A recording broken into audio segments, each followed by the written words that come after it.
So welcome back मित्रांनो. आज आपण बघणार आहोत न्यूट्रिएंट मॅनेजमेंट या चॅप्टरमध्ये फॉस्फॅटिक अँड पोटॅशिक फर्टिलायझर्सबद्दलची डिटेलिंग आहे ती आज आपण बघणार आहोत. डिटेल्स तसे भरपूर सारे असतात एकदा केमिस्ट्रीमध्ये घुसल्यावरती, पण तुमच्या एक्झाम पॉईंट ऑफ व्ह्यूने जे महत्त्वाचं आहे right, whatever is important from your exam point of view आपण ते पहिले प्रेफरन्सने कव्हर करत आहोत. Okay, so let start with this phosphatic fertilisers. आता मित्रांनो, फॉस्फॅटिक जे फर्टिलायझर्स असतात यामध्ये एक गोष्ट समजून घ्या की जे काही कंटेंट आहेत फर्टिलायझरचं त्याला जे आपण एक्सप्रेशन जर बघितलं त्याला P2O5 मध्ये करतो. ठीक आहे, फॉस्फरस काय आहे, इट इज P, पण याचं एक्सप्रेशन नेहमी करताना जे आहे ते आपण P2O5 मध्ये करत असतो. ओके, आता in soil and in plant phosphorus is expressed in elemental form. आता ज्यावेळेस आपण एलिमेंटल फॉर्ममध्ये त्याचं एक्सप्रेशन करतो तर त्याच्या संदर्भात आपल्याला कन्व्हर्जन फॅक्टर माहीत पाहिजे, जो की एक्झामला बऱ्याचदा क्वेश्चन म्हणून त्या ठिकाणी हा आलेला आहे. ठीक आहे, हा कन्व्हर्जन फॅक्टर तुम्हाला माहीत पाहिजे की सपोज तुम्हाला जर फॉस्फरस कंटेंट माहिती असेल, ठीक आहे, okay, P2O5, okay, P2O5 into dash is equal to phosphorus. तर तुम्हाला जर P2O5 मधून जर का फॉस्फरस कंटेंटकडे जर शिफ्ट करायचं असेल तर तुम्ही काय करणार, त्यावेळेस तुम्ही करणार त्या ठिकाणी 0.43ने त्या ठिकाणी मल्टिप्लाय करणार. राईट, तर ज्या वेळेला तुम्ही हा जो 0.43 आहे हा फॅक्टर आहे, ह्या एक्झामला तुम्हाला बऱ्याचदा विचारला जातो. आता तेच तुम्हाला जर असा दिला क्वेश्चन की त्यांच्याकडे काय आहे, P2O5 आहे, काय आहे P2O5 आपल्याला काढायचं आहे समजा. ठीक आहे, P2O5 काढायचं आहे आणि त्यांनी तुम्हाला फॉस्फरस कंटेंट दिलेलं आहे. तर त्यावेळेला फॉस्फरस मल्टिप्लाइड बाय 2.29, ओके, यांनी मल्टिप्लाय केले की P2O5 निघतो. ठीक आहे, तर हे जे दोन कन्व्हर्जन्स आहेत हे खूप खूप इम्पॉर्टंट आहेत तुमच्या एक्झाम पॉईंट ऑफ व्ह्यूने, ते लक्षात ठेवा, नोट करून घ्या. Then classification of phosphatic fertiliser ज्यावेळेस आपण बघायला सुरुवात करतो तर बघा, फॉस्फॅटिक फर्टिलायझरमध्ये 3 प्रकार आपल्याला दिसून येतात. पहिला जो फॉस्फॅटिक फर्टिलायझर असतो ना, तर तो असतो वॉटर सॉल्युबल. कसा असतो, वॉटर सॉल्युबल फॉस्फरिक ॲसिड. त्यानंतर दुसरा एक असतो, तो असतो सिट्रिक ॲसिड. ठीक आहे, सिट्रिक ॲसिड सॉल्युबल. आणि तिसरा एक प्रकार असतो तो फॉस्फरिक ॲसिडमध्ये पण सॉल्युबल नाही, okay, not soluble in phosphoric acid also and not soluble in citric acid also. असा एक तिसरा प्रकार आपल्याला दिसून येतो. तर असे 3 प्रकार आहेत, त्यातला हा पहिला बघूया आता, वॉटर सॉल्युबल फॉस्फरिक ॲसिड. त्यामध्ये बघा मोस्टली हे जे वॉटर सॉल्युबल पी ॲसिड जो असतो फॉस्फरिक ॲसिड आहे, तर it is suitable for neutral and alkali soils. सगळ्यात main point.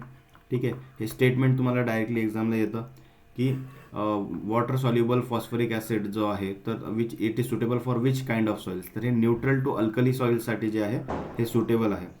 They form insoluble iron and aluminium phosphates in the acidic soils. Mostly used in short duration जे crops असतात, 4-4 महिन्याचे जे crops असतात आपले, वीट, सोरगम, पल्सेस, तर त्या क्रॉपसाठी मेजरली याला यूजमध्ये आणलं जातं. That is water soluble phosphoric acid. त्याचं एक्झाम्पल तुम्हाला द्यायचं झालं तर बघा इथं आहे सिंगल सुपर फॉस्फेट, जो आपण SSP यूजमध्ये घेतो, that is water soluble phosphoric acid. त्याच्यामध्ये कंटेंट किती असतं, दॅट इज 16 to 20% आसपास असतं. त्याला आपण 16% मोस्टली स्टँडर्डाइज कन्सिडर करतो. ठीक आहे, सो 16% जो आहे सिंगल सुपर फॉस्फेटमध्ये P2O5चा कंटेंट आहे. हा एक्झामला पण क्वेश्चन विचारला जातो की what is content in this single super phosphate. त्यानंतर कधी कधी आता न्यू ट्रेंड असं दाखवतोय की सिंगल सुपर फॉस्फेटमध्ये P2O5चं कंटेंट सगळेच पाठ करून ठेवतात, पण त्याच्यामध्ये कॅल्शियम आणि सल्फर पण एक्स्ट्रा असतो, हे मुलं लक्षात ठेवत नाही आणि तिथेच त्या ठिकाणी आपलं जे आहे चूक होते. कारण की आता एक्झामला हे पण विचारतात की किती % सल्फर किंवा किती % कॅल्शियम त्याच्यामध्ये प्रेझेंट आहे. तर साधारणपणे बघा एक सरासरी सांगायचं गेलं तर कॅल्शियम जो आहे हा 20% प्रेझेंट असतो, 20 to 21% असतो, आणि सल्फर जो आहे हा 11 ते 12% असतो. ठीक आहे, ही रेंज काहीशी तुम्हाला वेगवेगळी लिहिलेली दिसते, 0.5, असं पुढे मागे दिलेली दिसते वेगवेगळ्या रेफरन्सेसमध्ये. मग स्टँडर्डाइज हेच आहे की सल्फर जो आहे हा 11 to 12% दिसतो आणि कॅल्शियम जो आहे हा 20 to 21% तुम्हाला सिंगल सुपर फॉस्फेटमध्ये दिसतो. हे पण एक्झामसाठी महत्त्वाचं आहे. What is the sulphur content in single super phosphate, असा क्वेश्चन एक्झामला येऊ शकतो. ठीक आहे, त्यामुळे हे तिन्ही जे कंटेंट आहेत सिंगल सुपर फॉस्फेटचे हे नोट करून ठेवा. आता बघा नावात आहे सिंगल सुपर फॉस्फेट. आता DSP त्याच्यानंतर येतो. DSP म्हणजे काय, डबल. ठीक आहे, डी म्हणजे डबल सुपर फॉस्फेट. तर सिंगल सुपर फॉस्फेटपेक्षा डबल म्हणजे 2 टाइम्स जर का तुम्ही कंटेंट केलं तर ते येतं P2O5चं ह्या DSPमध्ये कंटेंट, दॅट इज 32%. 32% जे आहे याच्यामध्ये P2O5 आहे. त्यानंतर TSP म्हणजे काय, ट्रिपल सुपर फॉस्फेट, म्हणजे या SSPपेक्षा 3 पट. ठीक आहे, किती, 3 पट जर का आपण कंटेंट जो असतो, इथे 16% आहे, 16 3 जा अगेन बघा इथे 46 to 48% जो आहे याच्यामध्ये TSP मधला फॉस्फरसचा कंटेंट आहे. Then MAP that is mono ammonium phosphate. Mono ammonium फॉस्फेटमध्ये बघा याच्यामध्ये काय आहे, MAP मोनो अमोनियम फॉस्फेट, याच्यामध्ये अमोनिया पण आला, राईट, अमोनिया पण आला आणि प्लस फॉस्फेट पण आला. म्हणजे कळालं तुम्हाला, 2 न्यूट्रिएंट आले तिथे, एक आला नायट्रोजन पण झाडाला मिळणार आहे, एक फॉस्फरस पण त्या ठिकाणी मिळणार आहे. तर नायट्रोजन जो आहे 11 ते 12% प्रेझेंट असतो आणि त्याच्यामध्ये फॉस्फरस जो आहे दॅट इज 48% त्या ठिकाणी फॉस्फेट प्रेझेंट असतो. देन DAP डाय अमोनियम फॉस्फेट. ठीक आहे, आता इथे अमोनियमचं काय झालं, प्रमाण त्या ठिकाणी वाढलं आहे. सो 18% जे आहे नायट्रोजन आहे आणि 46% जे आहे त्याच्यामध्ये फॉस्फरस त्या ठिकाणी आपल्याला प्रेझेंट दिसतो. हे जे कंटेंट आहेत हे तुम्हाला पार्टच करावे लागणार आहेत. त्याच्यामध्ये एक वेगळी ट्रिक अजून असते की बुवा हे कसं आपण जज करणार. एखादं जर का आपल्याला फर्टिलायझरबद्दल जर का कंटेंट विचारण्यात आला एक्झामला, ठीक आहे, की याच्यामध्ये किती टक्के नायट्रोजन आहे, किती टक्के फॉस्फरस आहे, तर ते कसं जज करायचं जर का आपल्याला पाठ नसेल तर, ते पण मी तुम्हाला नेक्स्ट लेक्चरमध्ये सांगणार आहे. ठीक आहे, सो याच्यामध्ये बघा सेकंड जो टाईप आहे that is the citric acid soluble phosphoric acid. तर आपण पहिला बघितला that was water soluble phosphoric acid. आता हे जे आहे हे citric acid soluble phosphoric acid आहे. आता हे कुठे चालेल, it will B of course suitable for the acidic soil, कारण की इथे वर नावातच दिलं आहे की सिट्रिक ॲसिडमध्ये सॉल्युबल होतं, म्हणजे कुठल्याही ॲसिडिक गोष्टीमध्येच हे फर्टिलायझर काय होतं, सॉल्युबल होतं. त्याच्यामुळे ॲसिडिक गोष्ट काय असेल, आपण याला मातीवरती फेकणार आहे, राईट, सॉईलमध्ये याचं ॲप्लिकेशन असतं. त्यामुळे अशा सॉईल जे ॲसिडिक सॉईल्स आहेत, ओके, ॲसिडिक सॉईल्स आहेत, ते अशा ॲसिडिक सॉईलमध्येच याचं ॲप्लिकेशन केल्यावरती ते फॉस्फरिक ॲसिड जे आहे ते डिझॉल्व्ह होतं. आणि त्याचं एक्झाम्पल आहे that is di calcium phosphate. काय आहे, डाय कॅल्शियम फॉस्फेट. ॲसिडिक सॉईलमध्ये आपल्याला माहिती आहे कॅल्शियमची जी असते डेफिशियन्सी मोठ्या प्रमाणावरती दिसते, किंवा मग त्याचं लिचिंग त्या ठिकाणी होत असतं. त्याच्यामुळे आपण तिथे डाय कॅल्शियम फॉस्फेटचा वापर करतो. याचं कंटेंट P2O5चं बघा 34 to 39% त्या ठिकाणी प्रेझेंट आहे. आणि हे जे सिट्रिक ॲसिड सॉल्युबलवालं जे फॉस्फरिक ॲसिड आहे हे मोस्टली लॉंग ड्युरेशन क्रॉपसाठी वापरलं जातं, कारण की याचा जो काही रिलीज रेट आहे, ठीक आहे, जो काही न्यूट्रिएंट रिलीज रेट जो असतो अवेलेबल होण्याचा, तर हा कसा आहे, it is very very slow. तो कसा आहे, स्लो त्या ठिकाणी आहे. त्याच्यामुळे याला लॉंग ड्युरेशन क्रॉप्समध्ये अप्लाय करतात, जसं की sugar cane, tapioca, tea, coffee, lowland rice असेल. तर याच्यामध्ये अजून एक दुसरा आहे बेसिक स्लॅग. बेसिक स्लॅग जो आहे हा पण एक सिट्रिक ॲसिड सॉल्युबल फॉस्फरिक ॲसिडचा त्या ठिकाणी टाईप येतो. त्याच्यामध्ये 14 to 18% पर्यंत तुम्हाला फॉस्फरिक त्या ठिकाणी P2O5 जो आहे तो दिसून येतो. देन थर्ड टाईप जो आपल्याकडे आहे तो ना वॉटर सॉल्युबल आहे ना सिट्रिक ॲसिडमध्ये सॉल्युबल आहे, दोघांमध्ये पण डिझॉल्व्ह होत नाही. ठीक आहे, तर असा जो आहे citric acid and water insoluble. Insoluble म्हणजे काय, की सॉल्युबलच नाही होत असा तो फॉस्फरिक ॲसिड आहे. आणि असा जो आहे ना हा मोस्टली स्ट्रॉंगली ॲसिडिक आणि खूप जास्त ऑर्गॅनिक सॉईल जे असतील, ठीक आहे, स्ट्रॉंगली ॲसिडिक म्हणजे जवळपास तुम्हाला 4.5 पेक्षा याचा pH कसा पाहिजे, लोअर पाहिजे. तर अशा सॉईल्समध्ये मोस्टली याचा वापर केला जातो. तर असे कोणकोणते याचे एक्झाम्पल्स आहेत बघा. पहिलं आहे rock phosphate. Okay, rock phosphate काय आहे, हा एक प्रकारचा it is a raw form. ठीक आहे, निसर्गामध्ये नॅचरली तुम्हाला मिनरल्समध्ये हा रॉक फॉस्फेट मिळतो. खदानी असतात याच्या मोठ्या मोठ्या मिनरल ओर्स त्या ठिकाणी प्रेझेंट आहेत, राईट. सो याच्यामध्ये बघा 20 to 40% पर्यंत P2O5 त्या ठिकाणी व्हॅरी करतो. Then we have the raw bone meal. ठीक आहे, जो की बोन मिल त्या ठिकाणी आपण बघितलं होतं कॉन्सन्ट्रेटेड ऑर्गॅनिक मॅन्युअर आहे. तर तसंच त्या रॉ बोन मिलमध्ये आपल्याला 2 to 2.5% P2O5 दिसतो. आणि जर का स्टीम्ड बोन मिल जो असतो तर त्याच्यामध्ये काय होतं, अवेलेबिलिटी जी आहे ती वाढते आणि therefore there is 22% of P2O5. आणि याच्यामध्ये जर का बघितलं तर हे आपण मोस्टली प्लांटेशन क्रॉपसाठी यूजमध्ये आणतो, like tea, coffee, rubber, cocoa आणि कोकोनट, कारण की हे असे क्रॉप आहेत हे स्ट्रॉंगली ॲसिडिक सॉईलमध्ये त्या ठिकाणी ग्रो होऊ शकतात. दुसरे क्रॉप जे आहेत ते स्ट्रॉंग ॲसिडिक सॉईलमध्ये ग्रो होत नाहीत. देन इन अर्ली डेजमध्ये बघा की फॉस्फरसचे जे की फर्टिलायझर होते हे त्या ठिकाणी पहिले सुरुवातीला बोन्सपासून मॅन्युफॅक्चर करायचे. ठीक आहे, जे की बोन्स आपले ॲनिमल्सपासून भेटायचे. ठीक आहे, ॲनिमल्सपासून स्लॉटर हाऊसेसमध्ये जे भेटतात, कत्तलखान्यांमध्ये खूप सारे जे की बोन्स अवेलेबल होऊन जातात, तर त्याच्यापासून मोस्टली जे आहे प्रिपेरेशन याचं केलं जायचं इनिशियल डेजमध्ये.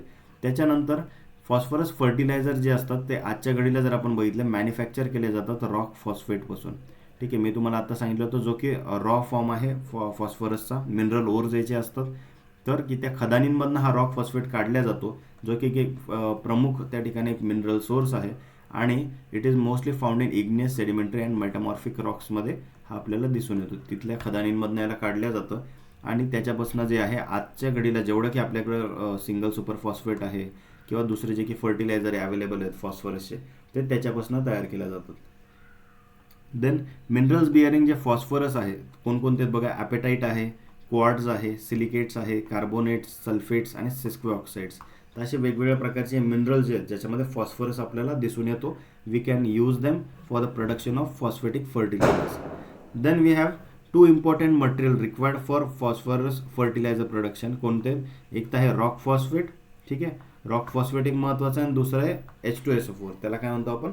Sulphuric acid. ठीक आहे, काय म्हणतात त्याला? Sulphuric acid. सो हे दोन गोष्टी असणं खूप जास्त गरजेचं आहे जर का आपल्याला त्या ठिकाणी फॉस्फरसच्या फर्टिलायझर तयार करायचे असतील तर. ते का आपण पुढे बघूया. देन कमर्शियल रॉक फॉस्फेटचे जर का आपण प्रकार बघितले तर त्याच्यामध्ये आपल्याला काय दिसून येतं की फ्लोरो ॲपेटाईट आहे, हायड्रॉक्झी ॲपेटाईट आहे आणि क्लोरो ॲपेटाईट, हे 3 तुम्हाला कमर्शियल रॉक फॉस्फेटचे पदार्थ त्या ठिकाणी दिसून येतात ज्याच्यामधनं आपण सध्या तरी जे आहे एक्स्ट्रॅक्शन करतो.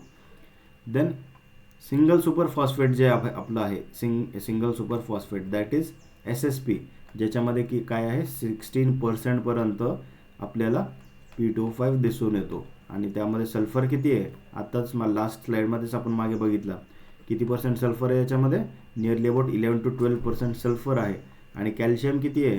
कॅल्शियम याच्यामध्ये आहे 19 to 20%च्या आसपास, राईट, किंवा ॲटमॅक्स 21 पण जातो कधी कधी. सो असे एकंदरीत या सिंगल सुपर फॉस्फेट जे आहे it is been replaced by DAP. DAP is di ammonium phosphate, ज्याला हाय ॲनालिसिस फर्टिलायझर म्हणतात. आता DAP मधलं कंटेंट काय हे पण तुम्हाला माहिती पाहिजे. It is very much famous fertiliser. Urea नंतर जर का कुठलं फर्टिलायझर जर सगळ्यात जास्त वापरलं जातं तर ते आहे DAP. कारण की DAP मध्ये काय आहे 1846 हे त्याचं कंटेंट आहे. म्हणजे it contains 18% nitrogen, 46% of phosphorus, okay, in it. Then rock फॉस्फेटमध्ये जर आपण बघितलं तर याचं साधारणपणे डायरेक्ट ॲप्लिकेशन पण करू शकतो आपण. या रॉक फॉस्फेटची गंमत तुम्हाला सांगतो, हे जे आहे ऑर्गॅनिक फार्मिंगमध्ये अलाउड आहे बरं का. ऑर्गॅनिक फार्मिंगमध्ये जे आहे रॉक फॉस्फेटचा तुम्ही वापर करू शकतात. कारण की हे कसं आहे, रॉक फॉस्फेट डायरेक्ट तुम्हाला मिनरल ओर्समधून भेटतं, राईट, मिनरल ओर्समधून भेटतं, खदानींमधून. आपण त्याचं काय करतो, एक्स्ट्रॅक्शन करतो आणि ते रॉ फॉर्ममध्ये असल्यामुळे रॉ फॉर्ममधली कुठलंही तुम्ही गोष्ट असेल ना ती तुम्ही ऑर्गॅनिक फार्मिंगमध्ये वापरू शकतात. ठीक आहे, त्याला कुठल्या प्रकारे प्रोसेस न करता तुम्ही रॉक फॉस्फेटचा वापर करू शकता. तुम्ही प्रॉमचा पण वापर करू शकता, फॉस्फेट रिच ऑर्गॅनिक मॅन्युअर. पण ह्या प्रॉम बनवतांच्या प्रोसेसमध्ये जे आहे ते रॉक फॉस्फेट वापरलेलं पाहिजे, सिंगल सुपर फॉस्फेट फर्टिलायझर नाही. ठीक आहे, रॉक फॉस्फेट डायरेक्टली तुम्ही यूज करत असाल रॉ फॉर्ममधलं तर ते ऑर्गॅनिक फार्मिंगला चालतं. ठीक आहे, so this can be also exam for your question. कारण की हे बऱ्याच जणांना असं वाटतं की रॉक फॉस्फेट तर केमिकल फर्टिलायझर्स बनवण्यासाठी वापरतात, याचा अर्थ हे चालत नसेल असं बऱ्याच जणांना वाटतं, पण ते ॲक्च्युली कन्फ्युजन आहे. हे जे आहे ऑर्गॅनिक फार्मिंगला रॉक फॉस्फेट चालतं. देन रॉक फॉस्फेटचं बघा इथं म्हणून दिलं आहे डायरेक्ट ॲप्लिकेशन पण आपण करू शकतो, पण याचं जे आहे ना अवेलेबिलिटी जी प्लांटला होते ही खूप स्लो रेटने त्या ठिकाणी अवेलेबल होतं. लवकर प्लांटला अवेलेबल होत नाही न्यूट्रिएंट, म्हणून आपण काय करतो रॉक फॉस्फेटचं आपण कॉन्सन्ट्रेटेड करण्यासाठी त्याची प्रोसिजर करतो, त्याला अजून अवेलेबल फॉर्ममध्ये देण्याचा प्रयत्न करतो. त्यामुळे बघा आता रॉक फॉस्फेटला तुम्ही ज्यावेळेला H2SO4 सोबत जेव्हा तुम्ही रिॲक्शन देतात तेव्हा तयार होतो that is single super phosphate SSP. ठीक आहे, म्हणून मी तुम्हाला मागे म्हणलं होतं इथे की पुढची जी प्रोसिजर आहे, ठीक आहे, हे बघा इथे सगळ्यात खालचा पॉईंट की रॉक फॉस्फेट आणि H2SO4 हे खूप जास्त गरजेचं आहे. These are important material for phosphorus fertiliser production. कारण की रॉक फॉस्फेट प्लस H2SO4 म्हणजेच सल्फ्युरिक ॲसिड जेव्हा आपण रिॲक्ट करतो त्याच्यापासून तयार होतं सिंगल सुपर फॉस्फेट. आणि पुढे बघा H3PO4, ओके, जे की फॉस्फरिक ॲसिड आहे त्याच्यासोबत जर का रॉक फॉस्फेटला ट्रीट केलं तर तयार होतं ट्रिपल सुपर फॉस्फेट. काय होतं? Triple super phosphate. त्यानंतर HNO3 सोबत जर तुम्ही रिॲक्ट केलं, HNO3 काय असतं? That is the nitric acid, right. It is very concentrated nitric acid असतं हे. आपल्या केमिकल्सच्या आपल्या लॅबमध्ये तुम्ही बघू शकता. तर ह्या नायट्रिक ॲसिडसोबत जेव्हा आपण रॉक फॉस्फेटला ट्रीट करतो तेव्हा नायट्रोफॉस्फेट याच्यामधनं तयार होतो, which is very useful fertiliser as a source of nitrogen and phosphorus to the crop. त्यानंतर जर का तुम्ही त्याला HCl सोबत ट्रीट केलं, HCl काय असतं? That is hydrochloric acid. तर तुम्हाला डायकॅल्शियम फॉस्फेट त्या ठिकाणी फर्टिलायझर रेडी त्या ठिकाणी होताना दिसतं. देन याची मॅन्युफॅक्चरिंग जर आपण बघितली, याची हिस्ट्री जर बघितली सुपर फॉस्फेटची, तर 1842मध्ये जॉन बेनेट लॉज यांनी काय केलं? फर्स्ट टाइम प्रोड्यूस केलं fertiliser called the super phosphate. Very important point for your exam. Okay, की सगळ्यात पहिले जे आहे सुपर फॉस्फेटचं प्रोडक्शन कोणत्या वर्षी झालं? That was 1842. आणि कोणी केलं? तर जॉन बेनेट लॉज, ठीक आहे, यांनी केलं होतं. आणि कुठल्या देशात? That was the England.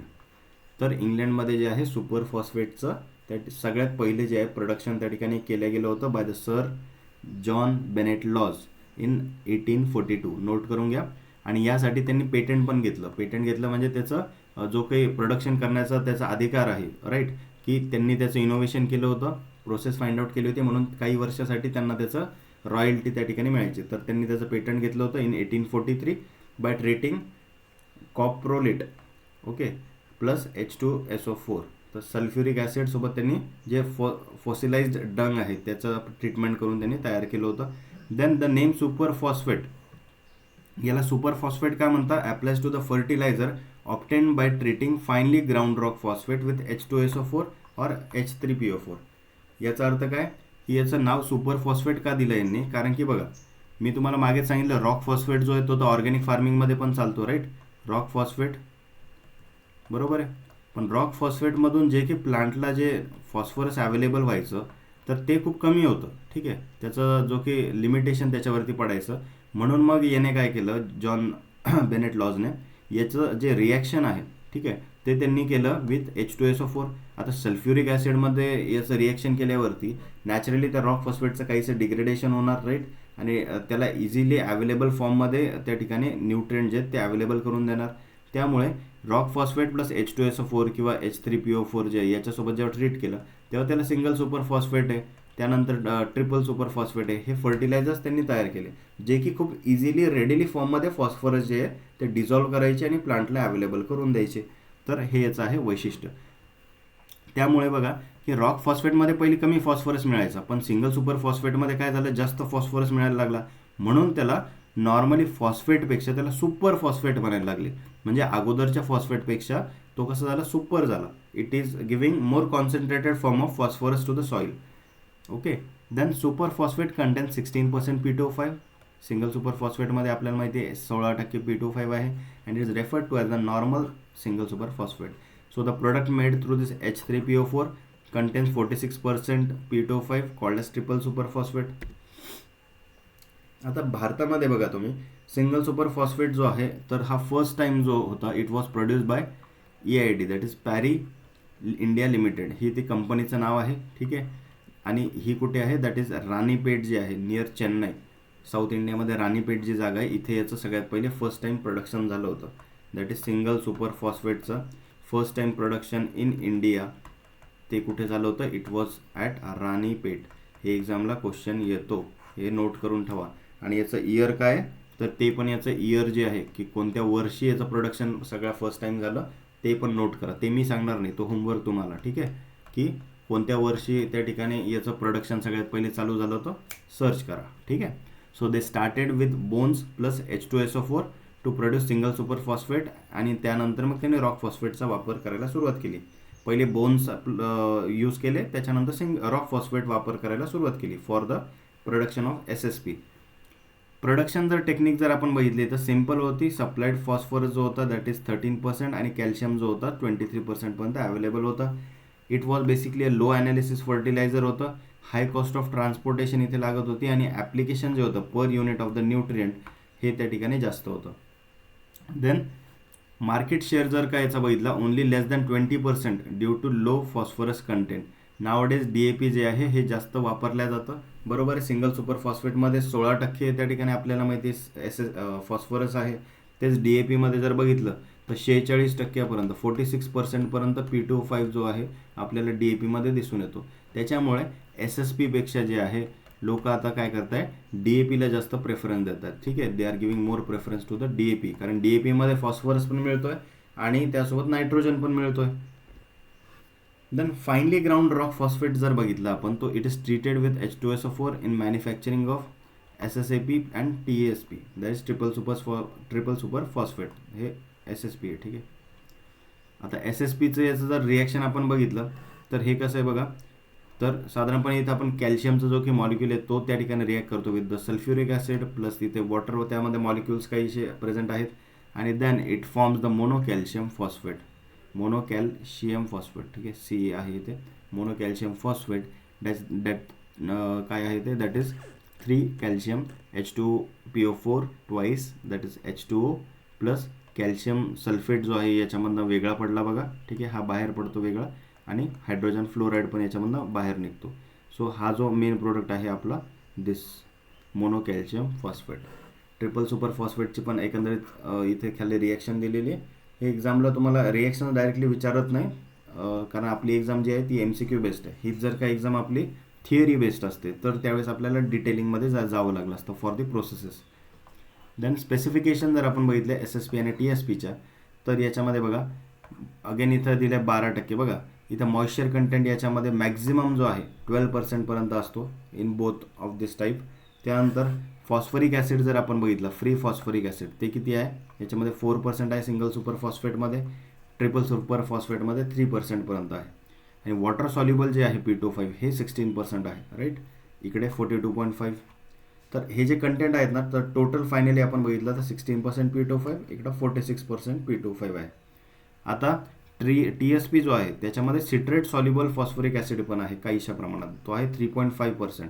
त्याच्यामुळे बघा ट्रिपल सुपर फॉस्फेट ज्यावेळेला तुम्ही यूज करताना तर हा जो आहे तर हा लॉंग ड्युरेशन क्रॉप जे असतील त्यासाठी पण हा बेनिफिशियल असतो. ठीक आहे, लॉंग ड्युरेशन क्रॉपसाठी, कारण याच्यामध्ये सिट्रिक ॲसिड सॉल्युबल त्या ठिकाणी काहीशा प्रमाणामध्ये फॉस्फरस असतो आणि काही जो आहे तो वॉटर सॉल्युबल फॉर्ममध्ये पण आहे. म्हणजे काही फॉस्फरस लगेच प्लांटला अवेलेबल होऊन जाईल फर्टिलायझर टाकल्या आणि काही जो आहे तो थोडा लॉंग टर्मसाठी पण यूजमध्ये येईल. ओके, सो कॉम्प्लेक्स फर्टिलायझर्समध्ये जर आपण बघितलं, सो कॉम्प्लेक्स फर्टिलायझर्स म्हणजे काय, तर जिथे NPK तिन्ही कंटेंट तुम्हाला त्या ठिकाणी दिसून येतात, right, in a single fertiliser, किंवा कमीत कमी 2 त्याच्यामध्ये न्यूट्रिएंट असले पाहिजे, 2 किंवा 3 पाहिजे. ठीक आहे, तर कॉम्प्लेक्स फर्टिलायझरमध्ये बघा अमोनियम फॉस्फेट एक नाव आहे, सो दॅट इज MAP किंवा डाय अमोनियम फॉस्फेट पण DAP पण आपण पुढे म्हणू शकतो. यामध्ये बघा this fertilisers are produce by reacting NH3 काय असतं, दॅट इज द अमोनिया आणि फॉस्फरिक ॲसिड. अमोनिया आणि फॉस्फरिक ॲसिडचं रिॲक्शन करून तयार केल्या जातात MAP. Then cost of production, transportation आणि ॲप्लिकेशन जे आहे पर युनिट न्यूट्रिएंट याची कशी आहे, लेस आहे. मोस्ट इम्पॉर्टंट कॉम्प्लेक्स फर्टिलायझर कोणतं आहे, MAP आणि DAP आहे, राईट, फॉर दी फॉस्फरस. इंडियामध्ये जर बघितलं तर DAP it was first produce in 1967 by Gujarat state fertiliser corporation. पुन्हा एकदा तुम्हाला एक्झामसाठी क्वेश्चन नोट करून घ्या.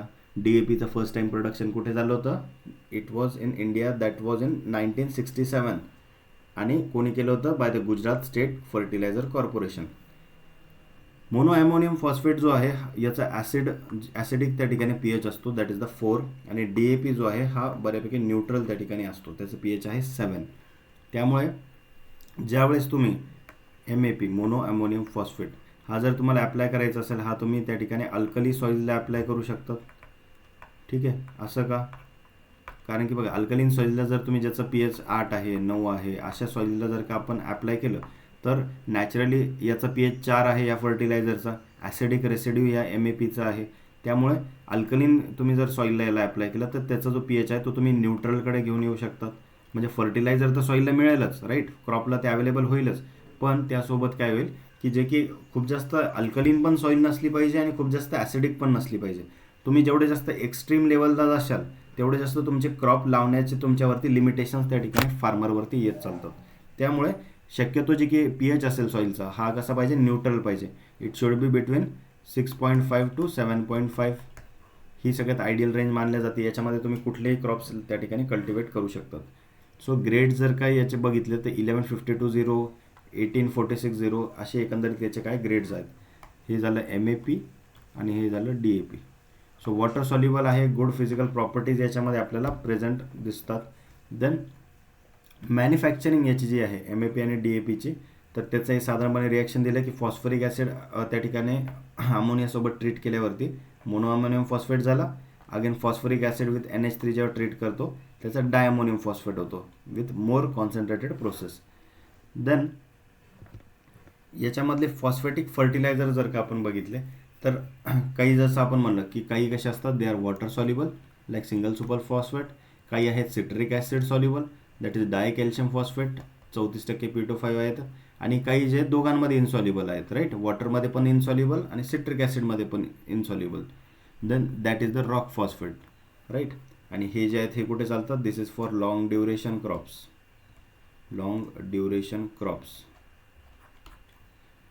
रिएक्शन जर आपण बघितली सुपर फॉस्फेटची इन सॉइल्समध्ये, तर super phosphate is applied to the moist soil, dissolved in soil moisture, within short टाईममध्ये बघितलं गेलं तर याचं प्रेसिपिटेशन त्या ठिकाणी होतं.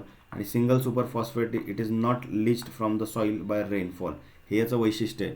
सिंगल सुपर फॉस्फेट जे आहे त्याचं लिचिंग डाऊनचं जे प्रमाण आहे ते कमी असतं, पण त्याचं फिक्सेशन जास्त होतं. त्याला वरचे जे काही सॉईल मॉलिक्युल्स आहेत ते जास्त बाइंड करून ठेवतात, त्याच्यामुळे त्याचं लिचिंग त्या ठिकाणी होत नाही. तेच जर तुम्ही नायट्रोजन फर्टिलायझर्स बघितले, नायट्रोजन फर्टिलायझर्स जसं की मग त्यामध्ये युरिया बघा तुम्ही, ठीक आहे, तर युरियामध्ये जर तुम्ही बघितलं तर लिचिंग लॉसेस खूप जास्त आहेत, ठीक आहे. लिचिंग लॉसेस जे आहेत ना खूप जास्त आहेत, त्यासोबतच वोलॅटालायझेशन लॉसेस जे आहेत ते पण जास्त आहेत. काही उडून जातं आणि काही खाली झिरपून जातं जमिनीमध्ये, आणि रन ऑफ लॉसेस पण जास्त आहेत. त्यामुळे युरियासारखा जो फर्टिलायझर आहे, भली नायट्रोजनची गरज सगळ्यात जास्त सॉईलला असली तरीसुद्धा काय होतं की याचं प्रमाण आपल्याला लिमिटेड यूज करण्याची गरज आहे, कारण की याचं लॉसेस खूप जास्त आहेत. नियरली अबाउट 70 to 80% याचे लॉसेस होतात. म्हणजे जर का एखाद्या फार्मरने 100 रुपीजचं जर का खत जर का त्याच्या शेतामध्ये टाकलं युरियाचं, ठीक आहे, 100 रुपीजचं जर फर्टिलायझर त्याने टाकलं तर प्लांटसाठी कामात येणारं जे आहे ना फक्त नियरली 20 रुपीजचं त्याच्या कामाचं आहे, ठीक आहे, आणि 80 रुपीज जो त्या ठिकाणी आहे तो वेस्टेज जातो, right. So that is 80%, 70 to 80% जे आहे याचं लॉसेस होताना दिसतात फॉर द युरिया. तेच सिंगल सुपर फॉस्फेटचं जर का आपण रिॲक्शन बघितलं इन द ॲसिडिक सॉइल्स, तर याचं जेव्हा रिॲक्शन होतं बघा इथे will come here like the FePO4 plus calcium HPO4 then plus water molecule याच्यातनं काहीशी लिबरेट होतात, आणि पुढे चालून जर बघितलं आपण हायड्रोजन मॉलिक्युल्स याच्यामधनं वेगळे पडतात. Then we have the aluminium, आणि अल्युमिनियमचं काय होतं OH याला बाइंड होतं विथ द H2PO4. तर अशा प्रकारे जे आहे सॉईलमध्ये जे आहे हा मॉलिक्यूल त्या ठिकाणी अवेलेबल होतो. आता बघा हे काय करते, it combines with iron and aluminium, आणि त्यामुळे काय होतं इनसॉल्युबल फॉस्फेट त्या ठिकाणी तयार होतो, ठीक आहे. आता हा जो मॉलिक्यूल आहे दॅट इज अल्युमिनियमचा जो इनसॉल्युबल फॉस्फेट आहे, हा जर का त्या ठिकाणी तयार झाला तर हा अवेलेबल होत नाही. याच्या अगोदर ज्यावेळेस तो डिझॉल्व्ड फॉर्ममध्ये असेल, ठीक आहे, डिझॉल्व्ड फॉर्ममध्ये जोपर्यंत असेल सोल्युशनमध्ये तोपर्यंत जो आहे तो मॉलिक्यूल जो तो अवेलेबल होईल प्लांटसाठी. एकदा तो फिक्स झाला की हा इथे अनअवेलेबल झाला, पण याला पण अवेलेबल करण्यासाठी मग आपल्याला काय करावं लागतं, अगेन त्याची पुढची प्रोसिजर आहे की आपल्याला मग वॅम जे आहे वॅस्क्युलर आर्बोस्क्युलर मायकोरायझा याचा वापर करावा लागतो, right. That is a type of bio fertiliser. म्हणून आपण जे म्हणतो की बायो फर्टिलायझरचा एक मेजर रोल आहे to make the nutrients available to the plants. ते यामुळे जर का हे अनअवेलेबल एकदा झाले, एकदा याचं फिक्सेशन झालं की मग ते प्लांटला नॅचरली अवेलेबल नाही होऊ शकत, त्याला आपल्याला मायक्रोबची मदत घ्यावी लागेल to make it available to the plants. त्यानंतर रिॲक्शन ऑफ SSP बघा इन न्यूट्रल अँड कॅल्केरियस सॉइल्समध्ये, तर मोनोकॅल्शियम जो फॉस्फेट आहे it is converted to tri calcium phosphate, आणि ट्राय कॅल्शियम फॉस्फेट जो आहे याचं कन्व्हर्जन केलं जातं to insoluble compound like apatite. तर ॲपेटाईट काय आहे, एक फॉर्म ऑफ मिनरल आहे, राईट. हे मिनरल आहे, आणि ह्या मिनरलपासूनच आपण काय करतो, MOP असेल सिंगल सुपर फॉस्फेट आहे हे आपण तयार करत असतो. त्यामुळे नॅचरली सॉईलमध्ये जे आहे ती फिक्सेशनची प्रोसेस पुन्हा कॅरी आउट व्हायला सुरुवात होते. देन अल्कली सॉईलमध्ये जर आपण याचा वापर केला तर सिंगल सुपर फॉस्फेट काय करतं, it reacts with sodium. Okay, alkali सॉईलमध्ये काय आहे, सोडियम जास्त आहे, त्यामुळे SSP will react with this sodium आणि फॉर्म करेल मोनोसोडियम फॉस्फेट. आता हे मोनोसोडियम फॉस्फेट जे आहे हे कसं आहे, this is highly soluble and available to the plants. त्याच्यामुळे अल्कली सॉइल्समध्ये जे आहे सिंगल सुपर फॉस्फेट जे आहे ते इझिली प्लांट्सला अवेलेबल होतं आणि त्याचा इफेक्ट जो आहे प्लांट ग्रोथवरती पण आपल्याला पॉझिटिव्हली दिसून येतो. आता बघा एक चार्ट तुम्ही त्या ठिकाणी ड्रॉ करून घ्या. मॅन्युफॅक्चरिंग प्रोसेस जी असते, मॅन्युफॅक्चरिंग प्रोसेस जी आहे फॉर दिस फॉस्फरस फर्टिलायझर्स, तर ती नोट करून घ्या. पूर्ण आपल्याला सगळे रिॲक्शन वगैरे नोट करायची गरज नाही. एक सिम्पल टेबल फॉर्ममध्ये तुम्हाला जसे एक्झामला क्वेश्चन येऊ शकतात तेवढ्याच आपण हिशोबाने याच्यामध्ये ॲड करणार आहोत. तर बघा सगळ्यात पहिले येतं सिंगल सुपर फॉस्फेट. ठीक आहे, सिंगल सुपर फॉस्फेट कसं आपण प्रिपेअर करतो हे नोट करायचं सगळ्यांनी. ठीक आहे, ते आहे रॉक फॉस्फेट. काय आहे, रॉक फॉस्फेटला कशासोबत ट्रीट करणार आपण, we will treat it with H2SO4. यालाच आपण काय म्हणतो, सल्फ्युरिक ॲसिड बनतो, राईट, सल्फ्युरिक ॲसिड. त्यानंतर second one we have that is tri super phosphate. काय म्हणायचं त्याला, TSP ज्याला आपण म्हणतो ट्राय सुपर फॉस्फेट. हे कसं तयार होतं, again rock phosphate, rock phosphate it is treated with H3PO4. H3PO4 म्हणजे कोणतं, that is the phosphoric acid. Phosphoric acid जे असतं त्याच्यासोबत याला ट्रीट केलं तर त्या ठिकाणी TSP तयार होतो आणि याला काय म्हणतात, it is called as the wet process. काय म्हणतात त्याला, वेट प्रोसेस म्हणतात. देन थर्ड वन एक फर्टिलायझर आहे ज्याला आपण म्हणतो ESP. ESP म्हणजे काय, enriched super phosphate. Enriched super phosphate ज्याला आपण म्हणतो ESP. याचं कसं तयार करणार, तर रॉक फॉस्फेट शॉर्टमध्ये लिहितो, RP म्हणजे rock phosphate. It is treated with H2SO4 म्हणजे सल्फ्युरिक ॲसिड आणि अगेन याच्यामध्ये आपण फॉस्फरिक ॲसिड त्या ठिकाणी ॲड करतो.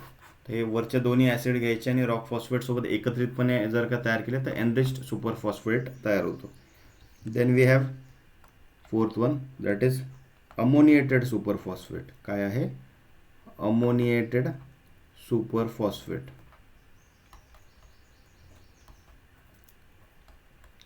ESP जे आहे ammonium super phosphate.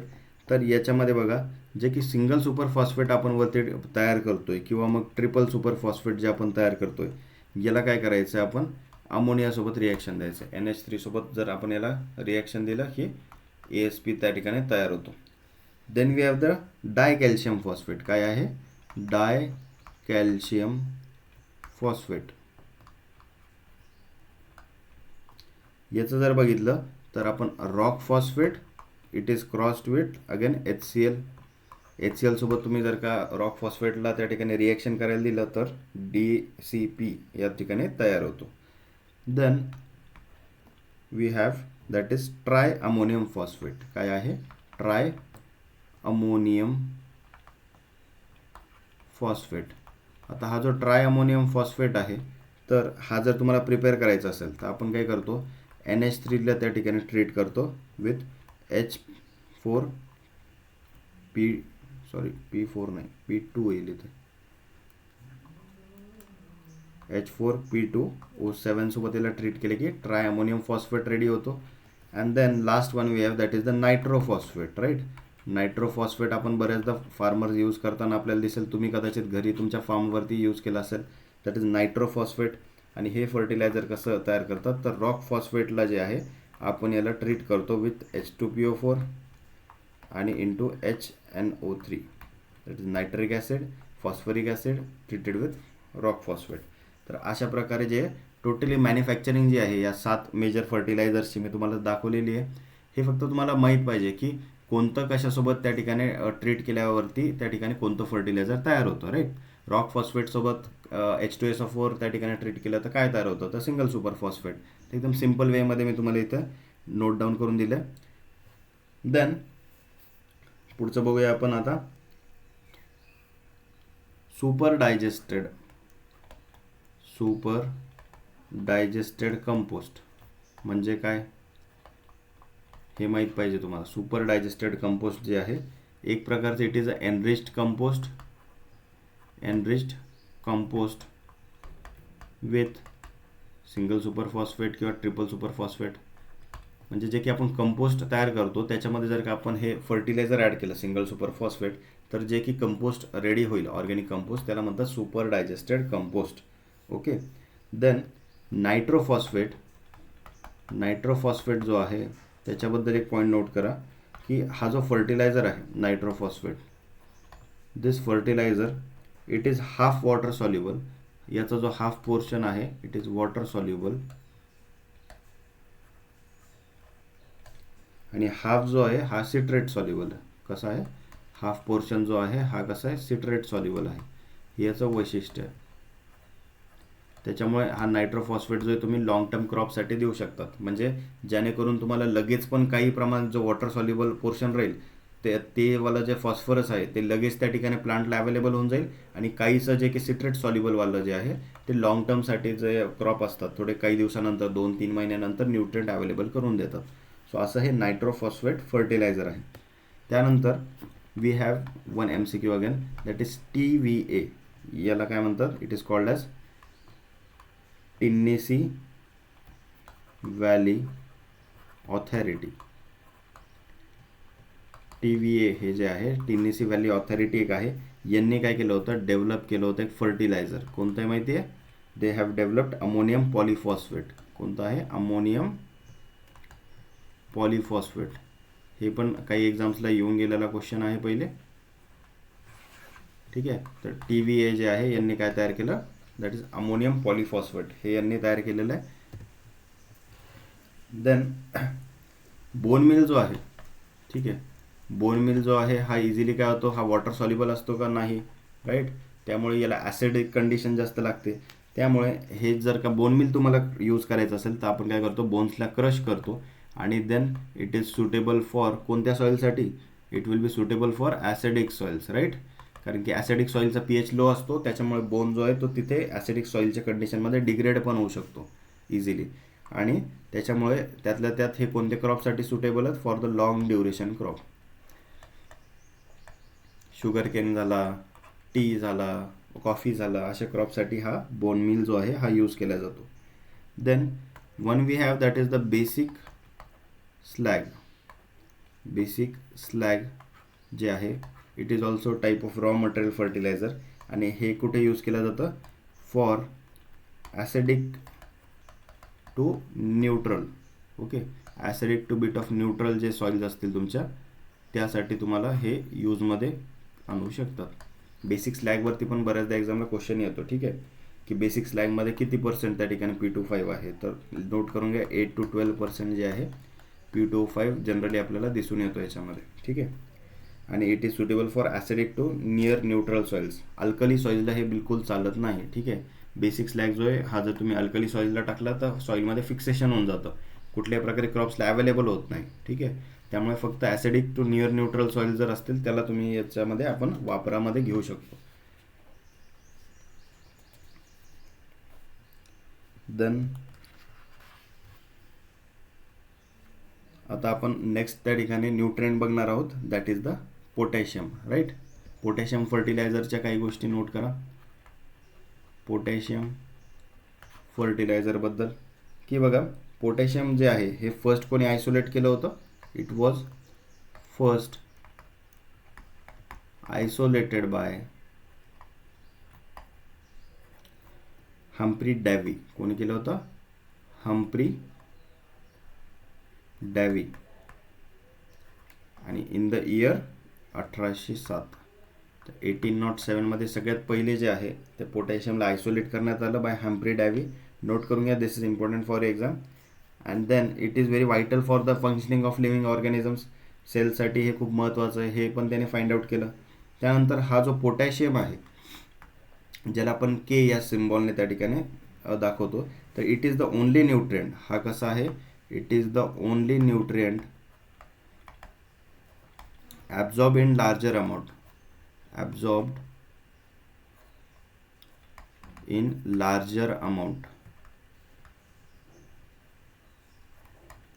than any other nutrient.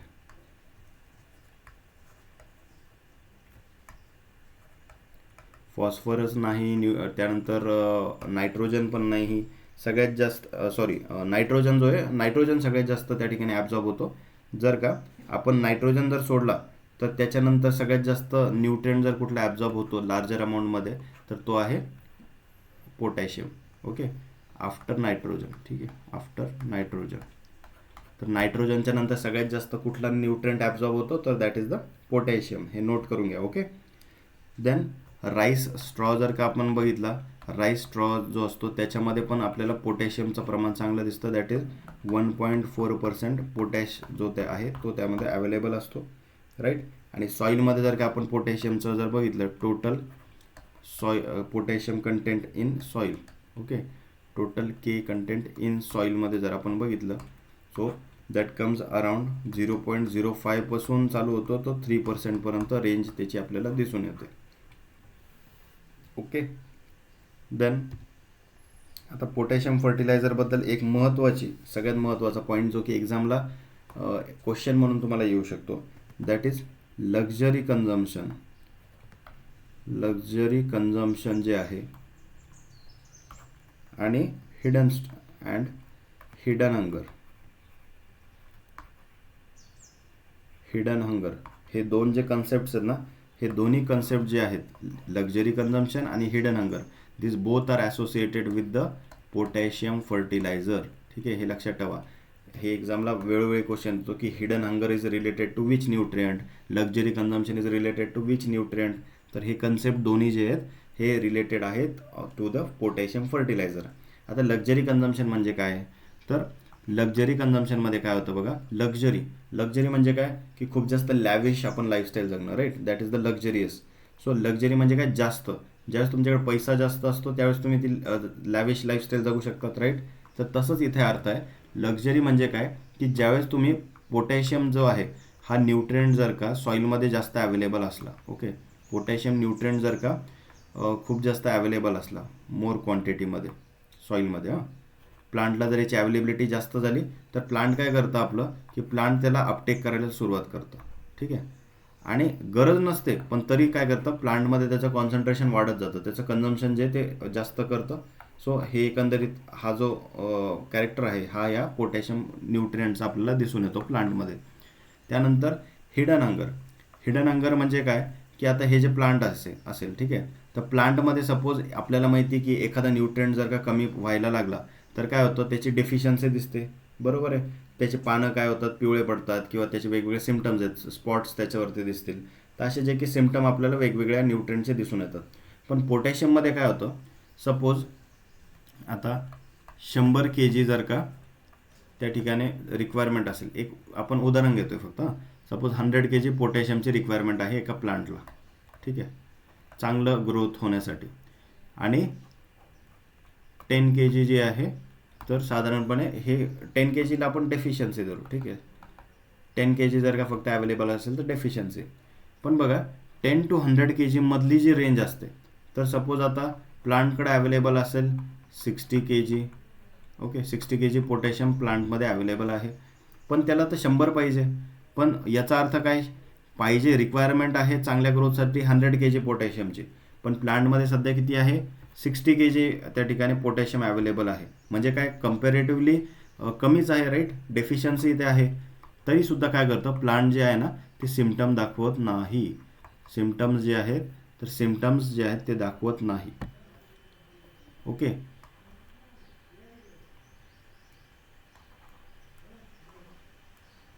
No symptoms. आणि जर का 10 kg पर्यंत अजून डेफिशियन्सी जर का वाढत गेली तर मग काय होईल, मग त्या ठिकाणी जाऊन तुम्हाला लीफ असेल किंवा प्लांट असेल त्या ठिकाणी डेफिशियन्सी सिम्पटम दाखवेल. पण ज्यावेळेस 60 kg त्या ठिकाणी पोटॅशियम होतं, 40% त्या ठिकाणी आपल्याला डेफिशियन्सी होती, तरीसुद्धा त्या ठिकाणी त्याने सिम्पटम दाखवले नाही. आपल्याला वाटलं की अरे झाड तर हिरवं दिसतं, याला पोटॅशियमची गरज नाही. राईट, त्याने सिम्पटमच दाखवले नाही, आपण फर्टिलायझर अप्लाय केलं नाही. याचा अर्थ काय, याला म्हणतात हिडन हंगर. म्हणजे झाडाला भूक तर होती, पोटॅशियमची गरज होती, पण त्याने सांगितलंच नाही. राईट, त्याच्यामुळे ती जी भूक होती ही कशी राहिली, हिडन राहिली, त्याने सिम्पटम दाखवले नाही आपल्याला. त्यामुळे अशा कन्सेप्टला म्हणतात हिडन हंगर. म्हणजे पोटॅशियम जर कमी प्रमाणामध्ये त्या ठिकाणी सॉईलमध्ये अवेलेबल असेल तरीसुद्धा प्लांट ज्या वेळेला सिम्पटम दाखवत नाही ना, त्या कंडिशनला आपण हिडन हंगर म्हणतो. आणि हे जे कन्सेप्ट आहेत हिडन हंगर, लक्झरी कन्झम्पशन, हे दोन्ही कन्सेप्ट तुम्हाला पोटॅशियम न्यूट्रिएंटशी रिलेटेड असताना दिसून येतील. बघा, पोटॅशियम जो आहे it is an essential plant nutrient and it is required in larger amounts for proper growth and reproduction of the plant. Potassium, it is associated with the movement of water, nutrients and carbohydrates in plant tissues. If potassium जो आहे is deficient or not supplied in adequate amount, growth will be stunted आणि yield काय होईल naturally reduce व्हायला सुरुवात होते. आता larger amount of जो potassium आहे they are absorbed from the root zones, right, in the production of the most of the agronomic crops आणि याला मग macronutrient म्हणून आपण म्हणतो कारण की it is required in larger quantity. Role of potassium बघायचं अगेन की फोटोसिंथेसिस प्रोसेसमध्ये जे आहे पोटॅशियम काय करतं, ओपनिंग आणि क्लोजिंग जे असतं स्टोमॅटाचं, राईट, पोटॅशियमचे K+ आयन्स त्या ठिकाणी असतात जे की काय करतात, जे टर्जिडिटी आहे स्टोमॅटाची टर्जिडिटी जी आहे ती त्या ठिकाणी डिफाईन करतात की त्या ठिकाणी स्टोमॅटा आपल्याला क्लोज करायचा आहे की ओपन करायचं आहे ते त्या पोटॅशियम आयन्सच्या कॉन्सन्ट्रेशनवरती डिपेंड करतं. त्यामुळे स्टोमॅटाचं ओपनिंग क्लोजिंग रेग्युलेट केलं म्हणजेच काय झालं की CO2 अपटेक जो असतो तो पण रेग्युलेट केला. So potassium will play a major role in regulation of water, right, in plants. Both uptake of water जे असेल प्लांट रूट्समधून असेल किंवा लॉसेस जे होत असतील स्टोमॅटामधून, दोन्हीच्या वेळेस काय होतं पोटॅशियमचा एक रोल आहे, right. So it acts like a guard की झाडामध्ये पाणी त्या ठिकाणी जास्त येऊ द्यायचं की कमी येऊ द्यायचं याच्यासाठी एक प्रकारे एक गार्डिंग एलिमेंट त्याला आपण म्हणू शकतो. त्यामुळे बघा आपण जेव्हा म्हणतो की जर का वॉटर जर का डेफिशियन्सी जर होणार असेल, ठीक आहे, सॉईलमध्ये, तर प्लांटला आपल्याला जर का हार्डी बनवायचे, काय बनवायचं आहे, हार्डी बनवायचे, म्हणजे प्लांटला जे की वॉटर स्ट्रेस जर का तुम्हाला सहन करण्याची ताकद द्यायची असेल तर त्यावेळेला पोटॅशियम न्यूट्रिएंट त्या ठिकाणी प्लांटला अप्लाय करा, राईट. कारण की पोटॅशियम एकदा अप्लाय केला की त्याला प्रॉपर न्यूट्रिएंट भेटतं, राईट. सॉईलला एकदा आपण पोटॅशियम फर्टिलायझर टाकलं की प्लांट त्याला ॲब्झॉर्ब करतं आणि प्लांटने एकदा ॲब्झॉर्ब केला पोटॅशियम की स्टोमॅटाची रेग्युलेटी कुठल्याही प्रकारे अफेक्ट होत नाही आणि त्याच्यामुळे प्लांट जे चांगल्या प्रमाणावरती हार्डी होतं. प्रोटीन आणि स्टार्चचं जे सिंथेसिस असेल in plants it require potassium as well. Potassium काय आहे, it is essential at almost every step of protein synthesis. Protein सिंथेसिसच्या प्रत्येक स्टेजला जे आहे याची महत्त्व खूप जास्त आहे. आता मग हा पोटॅशियम जो एवढा महत्त्वाचा आहे तर याला आपण कुठकुठल्या फर्टिलायझरमधून अवेलेबल करून देतो, तर 3 फर्टिलायझर मेजरली आपण वापरतो, that is potassium chloride form, potassium nitrate form आणि पोटॅशियम सल्फेट फॉर्म. हे 3 मेजर फर्टिलायझर्स आहेत. तर पोटॅशियम क्लोराईड जो आहे हा जनरली सगळ्या क्रॉप्सला आपण टाकतो पण it is not used, not recommended. Okay, कोणत्या क्रॉपसाठी नॉट रेकमेंडेड आहे तर फॉर शुगर क्रॉप्स, शुगर किंवा स्टार्चचे जे काही क्रॉप्स असतात म्हणजे की बटाटा झाला, त्यानंतर त्यासोबत आता शुगर क्रॉप्समध्ये शुगर केन झाला, बीटरूट झाला, राईट.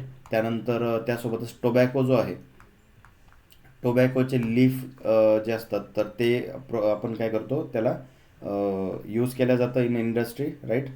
त्यामुळे काय होतं टोबॅकोचं बर्निंग क्वालिटी अफेक्ट होते जर का तुम्ही त्या ठिकाणी KCl फर्टिलायझर यूज केलं तर. का बरं असं, कारण की बघा पोटॅशियम क्लोराईड, पोटॅशियम तर झाडाला मिळतं पण त्याच्यासोबत काय जातं आहे, क्लोराईड पण जाते Cl, आणि क्लोरीन जो आहे ना हा काय करतो जर का शुगर क्रॉप्स असतील, ठीक आहे, शुगर केनसारखा, तर हा त्या ठिकाणी जे की सुक्रोज तयार होतं आहे, ग्लुकोज सुक्रोज जे तयार होतं आहे त्याला ॲक्युमुलेट होऊ देत नाही प्लांटमध्ये, ठीक आहे. त्याचं जे आहे कंटिन्युअसली जे यूज्ड अप करून टाकायला सुरुवात करतं.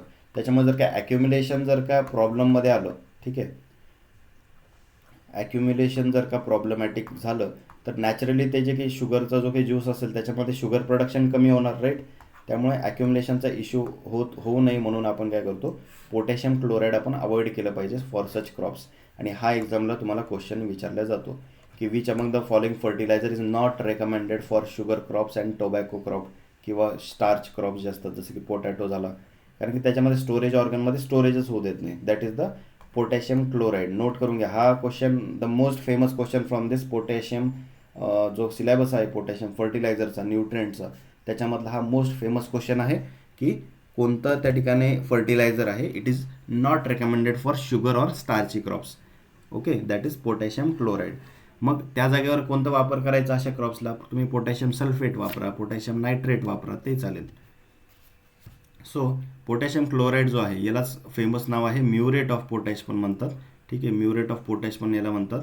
It is a white or red coloured crystal with 60% K2O. हां, हे पण महत्त्वाचं आहे की पोटॅशियम क्लोराईडमध्ये किती % पोटॅशियम आहे, दॅट इज 60%.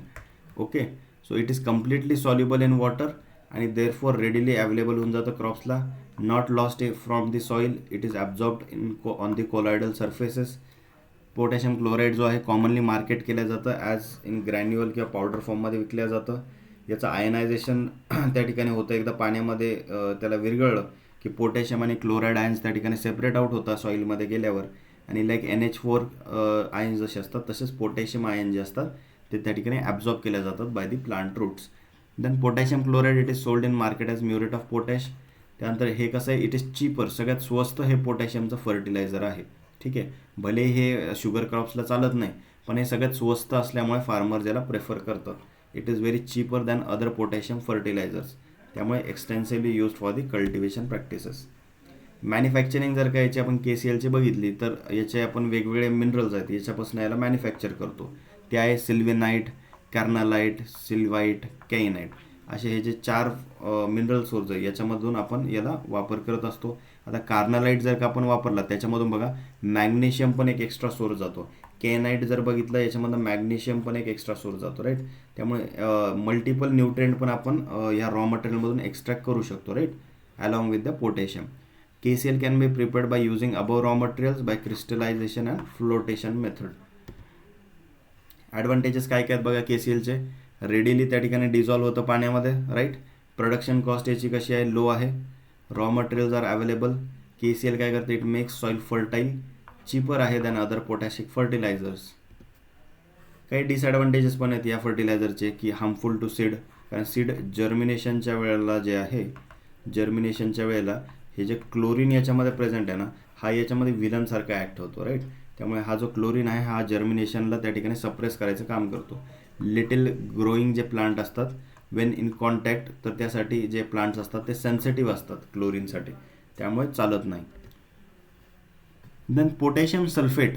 आता हा जो आहे पोटॅशियम सल्फेट याला आपण म्हणतो K2SO4. याच्यामध्ये साधारणपणे 50% जे आहे पोटॅशियम आपल्याला प्रेझेंट दिसतं. तर 48 to 50%च्या रेंजमध्ये मिळेल. सो पोटॅशियम सल्फेट जो आहे किंवा सल्फेट ऑफ पोटॅश हा काय आहे, it is type of a white salt आणि 48% याच्यामध्ये K2O तुम्हाला प्रेझेंट दिसेल. Then it is soluble in water and therefore readily available to the crops. It does not produce any acidity or alkalinity in soil. So हे neutral टाईपचे एक fertiliser आहे. It is preferred for fertilisation of crops like tobacco, potato, right, again sugar Kane.